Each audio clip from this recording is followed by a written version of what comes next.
कारण काय जेवढा उंच वाढेल तेवढ्या पद्धतीने पडायची जी शक्यता आहे हा. ती दाट राहते. हा. पण जर का रोप क्वालिटीचा रोप, असेल हा. आणि बुंदा चांगला मोठा, बुंदा आता हा मोठा बघायला असल्या- गेलं तर साधारणतः साहेब 40 ते 45 40-45 इंचापर्यंत. इंचापर्यंत. आणि त्यामुळेच हा म्हणजे घड सुद्धा एवढा 30 किलोचा झेपल्या जातो त्याला, हा हा हा वजन सहन करतो. बुंदा एकदम चांगल्या क्वालिटीचा आहे. हम्म. त्यामुळेच फण्याची संख्या सुद्धा चांगल्या पडलेली आहे. हम्म. 12-13 फण्याच्या पुढेच सर्व घड आहे सरासरी. हम्म. आणि एकदम क्वालिटीचे आहे ते.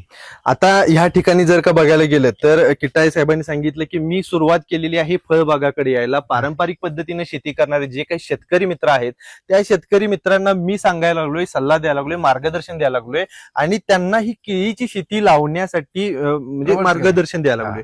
आणि ही शेती परवडते अशा पद्धतीचे यांचं मत आहे, ते सुद्धा आपण त्यांच्यासोबत चर्चा करूया.